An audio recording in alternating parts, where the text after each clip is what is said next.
Okay, അപ്പോൾ നിങ്ങൾ ക്വസ്റ്റ്യനൊക്കെ നന്നായിട്ട് മനസ്സിലാക്കിയിട്ടുണ്ടാവുമെന്ന് കരുതുന്നു. അപ്പോൾ നിങ്ങൾ ആദ്യം ക്വസ്റ്റ്യൻ നന്നായിട്ട് വായിച്ചതിന് ശേഷം ഓരോ ഐറ്റംസും എവിടെയാണെന്ന് മാർക്ക് ചെയ്തിട്ടുള്ളത് എന്ന് ഒന്നുകൂടി നോക്കുക. അതിന് ശേഷം നമുക്ക് ആൻസറിലേക്ക് കടക്കുമ്പോൾ ഞാൻ നേരത്തെ പറഞ്ഞ പോലെ നിങ്ങൾ ആദ്യം ഷെഡ്യൂളുകൾ വളരെ കറക്റ്റായിട്ട് വരച്ച് വെക്കുക. Statement of profit and loss account ഷെഡ്യൂളാണെങ്കിൽ അതിൽ വരുന്ന ഐറ്റംസുകൾ കറക്റ്റായിട്ട് വരച്ച് വെക്കുക.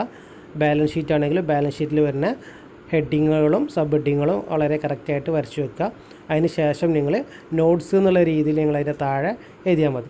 അപ്പോൾ ഓക്കെ, നമ്മൾ ആൻസറിലേക്ക് കടക്കാം.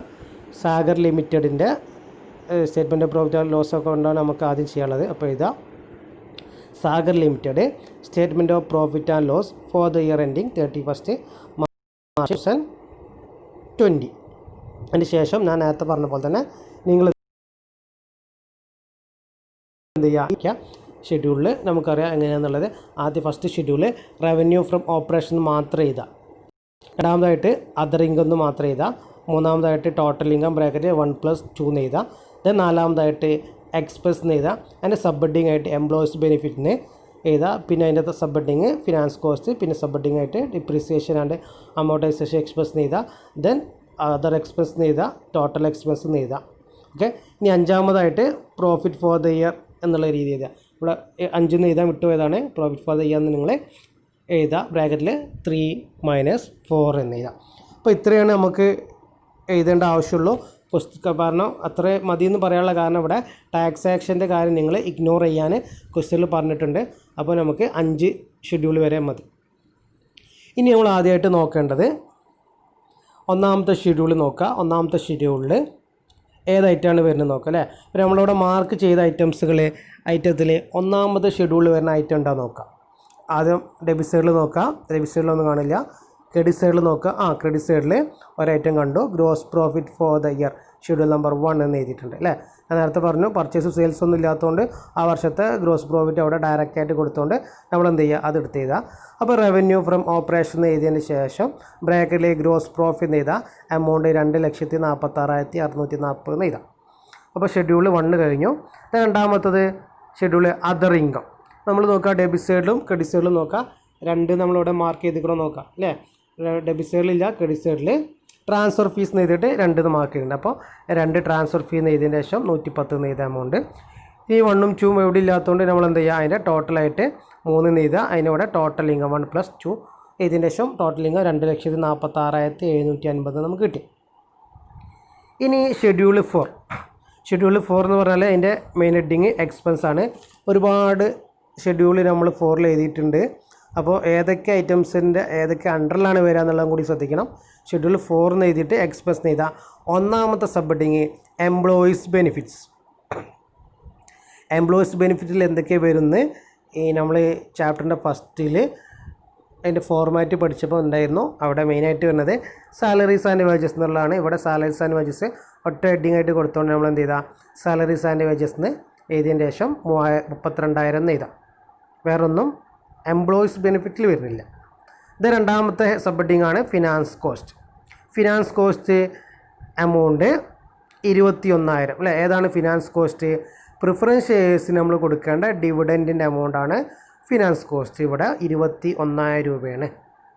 അപ്പോൾ അതെന്ത് ചെയ്യുക, 21,000 എന്ന് ഫിനാൻസ് കോസ്റ്റ് എന്ന് ചെയ്താൽ വേറൊന്നും അവിടെ ഇല്ല. അതിൻ്റെ ഡൗട്ട് ഉണ്ടെങ്കിൽ ഇവിടെ നമ്മൾ എന്ത് ചെയ്തിട്ടുണ്ട്, നോട്ട്സ് ആക്കി ചെയ്തിട്ടുണ്ട് അല്ലേ. Preference shares dividend = 3 lakh × 7/100 = 21,000. എങ്ങനെയാണ് 7 കിട്ടിയത്? നമ്മൾ ക്വസ്റ്റ്യനിലേക്ക് നോക്കിയാൽ അറിയാം 30,000 ഷെയർസ് അല്ലേ, 30,000, 7% പ്രിഫറൻസ് ഷെയർസ് എന്നാണ്. 7% പ്രിഫറൻസ് ഷെയർസ് എന്ന് പറഞ്ഞാൽ എന്താ, 7% അവർക്ക് കൊടുക്കേണ്ട ഇൻട്രസ്റ്റ്. ആ ഇൻട്രസ്റ്റാണ് ഇവിടെ 7% ആൻഡ് അപ്പോൾ 3 lakh × 7/100 21,000 നമ്മൾ ഫിനാൻസ് കോസ്റ്റ് ആക്കിയിട്ട് നമ്മൾ എഴുതി. ഓക്കെ, ഇനി അടുത്ത ഐറ്റംസ് ഏതാണ്? ഡിപ്രീസിയേഷൻ ആൻഡ് അമോർട്ടൈസേഷൻ എക്സ്പെൻസ് അല്ലേ. ഡിപ്രീസിയേഷന് കുറേ ഐറ്റംസ് ഉണ്ട്. അപ്പോൾ ഡിപ്രീസിയേഷൻ എന്നുള്ളതിൻ്റെ ഇവിടെ നമ്മൾ എന്ത് ചെയ്യുക, ഡിപ്രീസിയേഷൻ ആൻഡ് അമോർട്ടൈസേഷൻ എക്സ്പെൻസിന് ഏതിന് ശേഷം എമൗണ്ട് എഴുതരുതെന്ന് പറയാനുള്ള കാരണം ഒരുപാട് ഡിപ്രീസിയേഷൻ ഉണ്ട്. അതിൻ്റെ ടോട്ടൽ മാത്രമേ അല്ലെങ്കിൽ ടോട്ടൽ ഫിഗേഴ്സ് മാത്രമേ നിങ്ങൾ പ്രിസ്ക്രൈബ്ഡ് ഷെഡ്യൂൾ എഴുതാൻ പാടുള്ളൂ. ബാക്കി റഫ് വർക്കുകളൊക്കെ താഴെയാണ് എഴുതേണ്ടത്. അപ്പോൾ ഡിപ്രീസിയേഷൻ അമോർട്ടൈസേഷൻ എക്സ്പെൻസിൻ്റെ താഴേക്ക് നമുക്ക് നോക്കാം എന്തൊക്കെ ഐറ്റംസ് വരുന്നുണ്ട് നോക്കാം.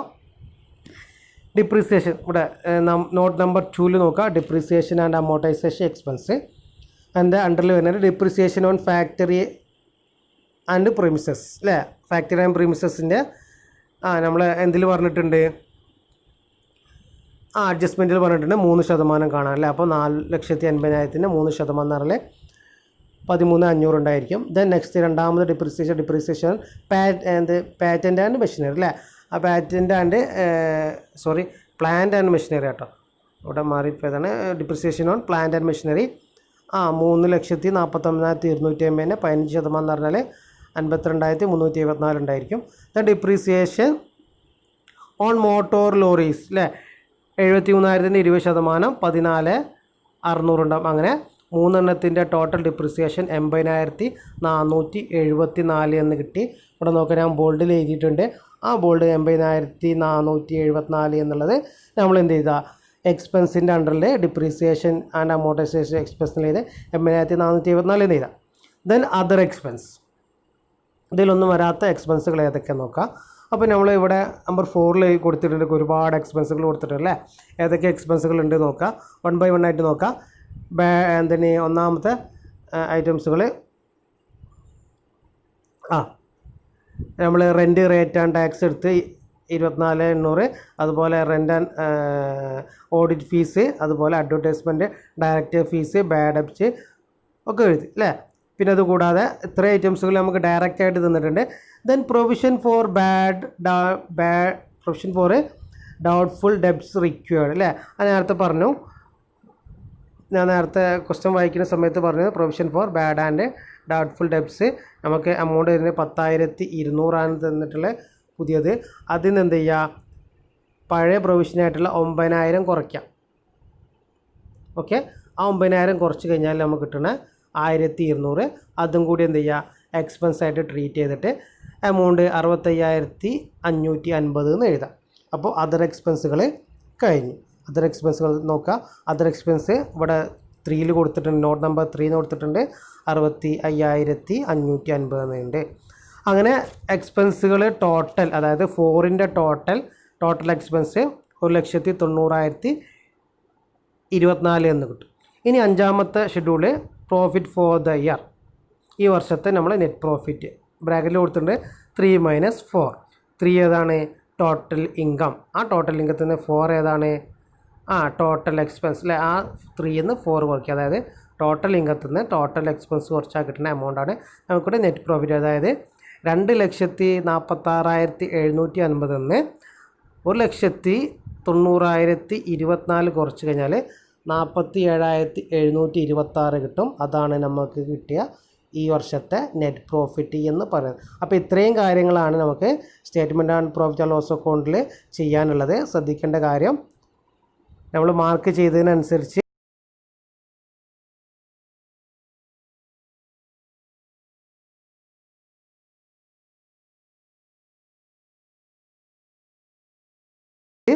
ലെക്ചർ വരച്ചിട്ട് നോട്ട്സ് എഴുതിയതിന് ശേഷം എഴുതാം. ഓക്കെ, ഇനി നെക്സ്റ്റ് നമുക്ക് ബാലൻസ് ഷീറ്റിലേക്ക് പോകാം.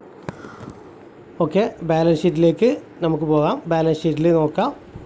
ബാലൻസ് ഷീറ്റ് ഞാൻ നേരത്തെ പറഞ്ഞ പോലെ നിങ്ങൾ ആദ്യം ചെയ്യേണ്ടത്, ബാലൻസ് ഷീറ്റിൽ ആദ്യം ഇതുപോലെ എന്ത് ചെയ്യുക, നിങ്ങളൊരു ഷെഡ്യൂള് ആണ് വരച്ച് വെക്കേണ്ടത്. ആ ഷെഡ്യൂൾ വരച്ച് വെച്ചതിന് ശേഷം മാത്രമേ നിങ്ങൾ എന്ത് ചെയ്യാൻ പാടുള്ളൂ, നിങ്ങൾ എമൗണ്ടുകൾ എഴുതാൻ പാടുള്ളൂ. ബാലൻസ് ഷീറ്റ് ഫോർമാറ്റ് അറിയാം. ആദ്യം വെർട്ടിക്കൽ ഫോമാണ്. ആദ്യം ഇക്വിറ്റി ആൻഡ് ലയബിലിറ്റീസ്, അതിൻ്റെ താഴെ സബ് ഹെഡിങ്ങൾ വരും. ദെൻ അസറ്റിൻ്റെ താഴെ സബ് ഹെഡിങ് വരും. ദെൻ നമുക്ക് നോക്കാം, ക്വസ്റ്റ്യനിലേക്ക് നോക്കാം. സാഗർ ലിമിറ്റഡിൻ്റെ ബാലൻസ് ഷീറ്റാണ്. Sagar limited balance sheet asset 31 March 2020. Particulars note number, year ending 31 March 2020, year ending 31 March 2019. നമുക്കിവിടെ 20 മാത്രമേ ഉള്ളൂ, അപ്പോൾ അത് മാത്രം എടുത്താൽ മതി. ഇനി നോക്കുക, ഒന്നാമത്തെ ഐറ്റംസ് ഇക്വിറ്റി ആൻഡ് ലയബിലിറ്റീസ്. ഇക്വിറ്റിയിൽ വരുന്ന ഐറ്റംസ് അല്ലേ, ഇക്വിറ്റിയിൽ വരുന്ന ഐറ്റംസ് 2 എണ്ണമാണ്. Share capital, other equity. Share capital നമ്മൾ കൊടുത്തിട്ടുണ്ട്. Share capital, equity share capital എത്രയാണ്, 6 ലക്ഷം എന്ന് നമുക്ക് കൊടുത്തിട്ടുണ്ട്. അതെന്ത് ചെയ്യുക, ഡയറക്റ്റായിട്ട് എടുത്ത് എഴുതാം ഇക്വിറ്റി ആൻഡ് ഷെയർ ക്യാപിറ്റൽ നമ്മൾ 6 ലക്ഷം എന്ന് കൊടുത്തിട്ട് നമ്മൾ അതെടുത്ത് എഴുതുക. ഇത് രണ്ടാമത്തത് അതർ ഇക്വിറ്റി ബ്രാക്കറ്റിൽ റിസർവ് ആൻഡ് സർപ്ലസ്. ഇവിടെയാണ് കൺഫ്യൂഷൻ ഉണ്ടാവുക. അപ്പോൾ അതിൻ്റെ നോട്ടിലേക്ക് പോകാം. നമ്പർ 4 നോക്കാം. അവിടെ കൊടുത്തിട്ടുണ്ട് അതർ ഇക്വിറ്റിയിൽ നോക്കാം. നമ്മൾ നേരത്തെ പറഞ്ഞ ഓരോ ഐറ്റംസ് ഉണ്ട്. സ്റ്റാഫ് ബെനവലൻ്റ് ഫണ്ട് അതർ ഇക്വിറ്റിയാണ്. 1,16,240 ഉണ്ട്. ദെൻ സർപ്ലസ് അക്കൗണ്ട് ഓൺ 1/4/2020 ഈ വർഷത്തെ നമുക്ക് കിട്ടിയിട്ടുള്ള പ്രോഫിറ്റും കൂടി ആഡ് ചെയ്യുക. Then profit for the year എന്നാണ് അതിന് പറയാം. ദെൻ അതിനോട് കൂടി എന്ത് ചെയ്യുക, ഇൻട്രി ഡിവിഡൻറ്റ് മൈനസ് ചെയ്യുക. അതായത് അതർ ഇക്വിറ്റിയിൽ വരുന്ന കാര്യങ്ങൾ ശ്രദ്ധിക്കുക.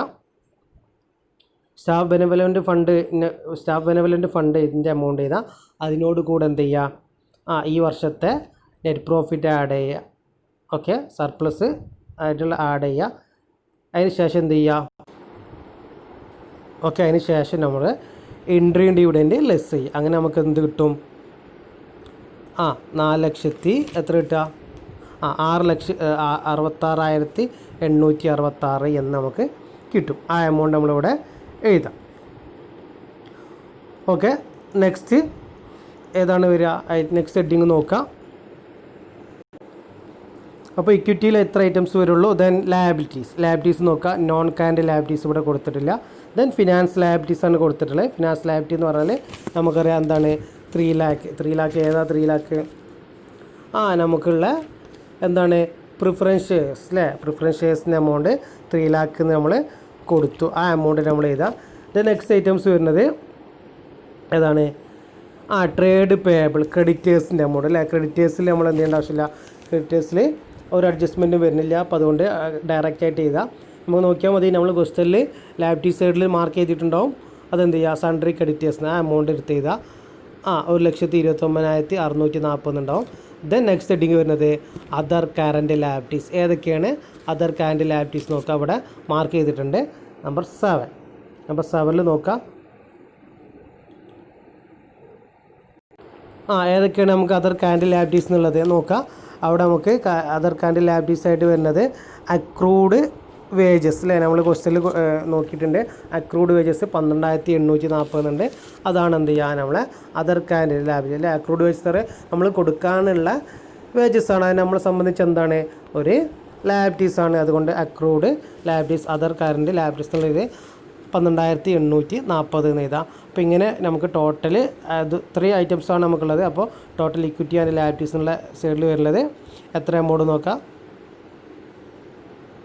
11,09,346 എന്ന് വരും. അപ്പോൾ ഒന്നുകൂടി പറയാം. ഷെയർ ക്യാപിറ്റൽ ഡയറക്റ്റായിട്ട് 6 ലാക്ക് എന്ന് എഴുതാം. ദെൻ റിസർവ് ആൻഡ് സർപ്ലസിൽ എന്ത് ചെയ്യുക, ഈ വർഷത്തെ നെറ്റ് പ്രോഫിറ്റ് ഉണ്ടാവും. അതുപോലെ റിസർവ് ഉണ്ടാവും. അതിനെന്ത് ചെയ്യുക, ഇൻട്രിയുടെ കൂടെ നമ്മൾ ലെസ് ചെയ്തിട്ട് കിട്ടുന്ന എമൗണ്ട് ചെയ്താൽ. ദെൻ നോൺ കറൻറ്റ് ലാബിലിറ്റീസ് അവിടെ ഒന്നും വരില്ല. ഫിനാൻഷ്യൽ ലാബിലിറ്റീസ് നമുക്കറിയാം നമ്മൾ കൊടുക്കേണ്ട പ്രിഫറൻസിൻ്റെ എമൗണ്ട് ആണ്, അതവിടെ എഴുതുക. ദെൻ ക്രെഡിറ്റേഴ്സിൻ്റെ എമൗണ്ട് എഴുതുക. നോൺ കറൻറ്റ് ലാബിലിറ്റീസ് ആയിട്ട് നമുക്ക് എന്താണ് അക്രൂഡ് വേജസ് ആണുള്ളത്. ആ എമൗണ്ട് കൂടി എഴുതാം. ഇനി അസറ്റ് സൈഡിലാണ് വരാനുള്ളത്. അസറ്റ് സൈഡിൽ വരുന്ന കേസ് നോക്കാം. അസറ്റിൽ 2 ഐറ്റംസ് ആണുള്ളത്, നോൺ കറൻറ്റ് അസറ്റും കറൻറ്റ് അസറ്റും. നോൺ കറൻറ്റ് അസറ്റിൽ plant property plant and equipments അല്ലേ. നമ്പർ 8 അതായത് അസറ്റിൻ്റെ ഐറ്റംസ് അല്ലേ. അപ്പോൾ നമ്പർ 8 നോക്കാം. ഇവിടെ 8 കൊടുത്തിട്ടുണ്ട്, വളരെ കറക്റ്റായിട്ട് നമ്മൾ കൊടുത്തിട്ടുണ്ട്. പ്രോപ്പർട്ടി പ്ലാന്റ് ആൻഡ് എക്യുപ്മെൻറ്റ്സ് അല്ലേ. ഫാക്ടറി പ്രിമൈസസ് അല്ലേ. നമ്മൾ നേരത്തെ പറഞ്ഞിരുന്നത് ഫാക്ടറി ആൻഡ് പ്രിമൈസസിൻ്റെ എമൗണ്ട് അസറ്റ് നോക്കുക. ഒന്നാമത്തെ ക്വസ്റ്റ്യൻ ഒന്നാമത്തെ ആയിട്ടാണ് 4,50,000. ആ 4,50,000 അതിൻ്റെ എത്രയാണ് 3% 13,500 കുറച്ചാൽ 4,36,500 കിട്ടും. രണ്ടാമത്തെ ഐറ്റംസ് ആയിട്ടുള്ള പ്ലാന്റ് ആൻഡ് മെഷീനറി 3,44,160 അതിന് അതിൻ്റെ ഡിപ്രിസിയേഷൻ കുറച്ച് കഴിഞ്ഞാൽ 2,96,756 കിട്ടും. ദെൻ ലോറീസ് 73,000 അതിൻ്റെ ഡിപ്രിസിയേഷൻ 14,600 വെച്ചാൽ 58,400 കിട്ടും. അങ്ങനെ ടോട്ടൽ ഡിപ്രിസിയേഷൻ 7,91,686 എന്നുള്ളതാണ്. അത് നമ്മൾ എന്ത് ചെയ്താൽ ഇവിടെ എന്ത് ചെയ്തിന്, പ്രോപ്പർട്ടി പ്ലാന്റ് ആൻഡ് എക്യുപ്മെൻറ്റ്സ് എന്നുള്ള രീതിയിൽ 8 എന്നുള്ളതിൻ്റെ രീതിയിൽ 7,91,686 എഴുതി. ദെൻ അതർ ഇൻടാഞ്ചിബിൾ അസറ്റ് അല്ലേ. ഇൻടാഞ്ചിബിൾ അസറ്റ് നമ്മൾ നേരത്തെ പറഞ്ഞു. ഏതാണ് ഇൻടാഞ്ചിബിൾ അസറ്റ് എന്ന് പറഞ്ഞാൽ പാറ്റൻറ്റ് ഇൻടാഞ്ചിബിൾ അസറ്റാണ്. നമ്മൾ ക്വസ്റ്റനിൽ എഴുതിയപ്പോൾ അസറ്റ് സൈഡിൽ എഴുതാമെന്ന് പറഞ്ഞിരുന്നു. ഡെബിറ്റ് സൈഡിൽ ട്രയൽ ബാലൻസിൻ്റെ ഡെബിറ്റ്സിൽ ഏറ്റവും താഴെ പാറ്റൻറ്റ് ഉള്ള കാര്യം എമൗണ്ട് അവിടെ കൊടുത്തിട്ടുണ്ട് 15,000. അത് ഡയറക്റ്റായിട്ട് എന്ത് ചെയ്യുക, ബാലൻസ് ഷീറ്റിലേക്ക് എഴുതാം. ഇത് നെക്സ്റ്റ് വരുന്ന ഐറ്റംസ് നോക്കുക. അപ്പോൾ അത് നോൺ കറണ്ട് ലയബിലിറ്റീസ് ചെയ്ത് ദെൻ കറണ്ട് ലയബിലിറ്റീസ് അതിൽ വരുന്നത് ഇൻവെൻട്രീസ് എന്ന് പറഞ്ഞാൽ സ്റ്റോക്കാണ്. സ്റ്റോക്കിൻ്റെ എമൗണ്ട് കറക്റ്റായിട്ട് നമ്മൾ ക്വസ്റ്റിൽ കൊടുത്തിട്ടുണ്ട്. ആ സ്റ്റോക്കിൻ്റെ എമൗണ്ട് 1,14,600 നമ്മൾ ഡയറക്റ്റായിട്ട് എഴുതി. നെക്സ്റ്റ് വരുന്നത് ട്രേഡ് റിസീവബിൾ. ട്രേഡ് റിസീവബിൾ എന്ന് പറഞ്ഞാൽ എന്താ നോക്കാം. ട്രേഡ് റിസീവബിൾ നമ്പർ 11 നോക്കാം. സൺട്രി ഡെപ്റ്റേഴ്സ്, സൺട്രി ക്രെഡിറ്റേഴ്സ് എന്ന് പറയുന്നത് കൺഫ്യൂഷനായിട്ടുള്ളൊരു എമൗണ്ട് ഉണ്ട്. പിന്നെ നിങ്ങൾ അങ്ങനെ ഒന്നും നോക്കേണ്ട ആവശ്യമില്ല, അത് ഫോർമാറ്റാണ്. നമുക്ക് ട്രേഡ് റിസീവബിൾ എന്ന് പറഞ്ഞാൽ സൺട്രി ഡെപ്റ്റേഴ്സ് എത്ര കൊടുത്തിട്ടുള്ളത് അല്ലേ? സൺട്രി ഡെപ്റ്റേഴ്സ് 1,21,780 ടോട്ടല് അല്ലേ? 1,00,000 ക്വസ്റ്റനിൽ കറക്റ്റായിട്ടുണ്ട്. 1,21,780. അതായത് ഡെബിറ്റ് സൈഡിൽ ട്രയൽ ബാലൻസിൻ്റെ ഡെബിറ്റ് സൈഡിൽ 1, 2, 3, 4ാമത്തെ ഐറ്റംസ്. ആ ഐറ്റത്തിന് നമ്മളെ പുതിയ പ്രൊവിഷനായിട്ടുള്ള 10,000 അല്ലേ, ഡെപ്റ്റേഴ്സിനെതിരെ നമ്മൾ പുതിയ പ്രൊവിഷൻ ഉണ്ടാക്കിയിട്ടുണ്ട്. ആ പ്രൊവിഷൻ്റെ എമൗണ്ട് കുറച്ച് കഴിഞ്ഞാൽ 1,11,580 എന്നുള്ള എമൗണ്ട് നമുക്ക് കിട്ടും. അതിവിടെ ഡയറക്റ്റായിട്ട് എഴുതി നോക്കാം. ഇവിടെ 1,11,580 ട്രേഡ് റിസീവബിൾ എന്നുള്ള രീതി. Then cash and cash equivalent നമുക്കറിയാം. ക്യാഷ് അറ്റ് ബാങ്കും ക്യാഷ് അറ്റ് ഹാൻഡും ആണ് amount. Cash and cash equivalent 68,500 എന്നുള്ള നമ്മൾ ഡയറക്റ്റായിട്ട് നമ്മളിവിടെ